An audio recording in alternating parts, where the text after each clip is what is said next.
அமைதியான காலை பொழுது. சூரிய ஒளி பசுமையான புல்வெளியில் விழுகிறது.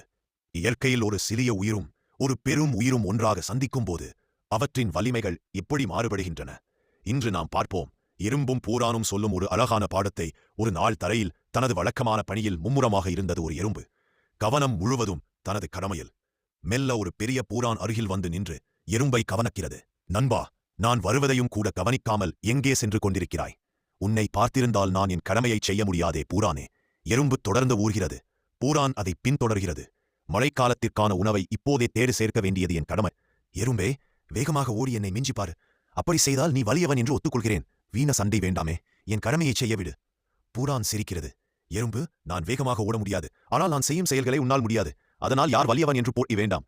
பூரான் நம்பாமல் கேட்கிறது. அப்படி என்ன சாகசம் செய்யப் போகிறாய்? பேசவே தெரியும். எறும்பு அமைதியாக அருகிலிருந்த நீர் தொட்டிக்குச் செல்கிறது. ஒரு சிறிய தூரும்பை பிடித்து நீரில் விழுகிறது. சிறிய உடல், ஆனால் அதிலிருந்த துணிச்சல் பெரியது. பூரானே, உன்னால் இது செய்து காட்ட முடியுமா? அப்போதுதான் பூரானுக்கு உண்மையான பாடம் புரிந்தது. ஒவ்வொருவருக்கும் தனித்தனி வல்லமைகள் மற்றும் சில இயலாமைகள். இவை இயற்கையின் வரங்கள். பூரான் அமைதியாக தலை குனிந்து நிற்கிறது. எறும்பு கரைக்கு திரும்பி அந்த நாளிலிருந்து பூரான் எறும்பின் நண்பனாக இருந்தது.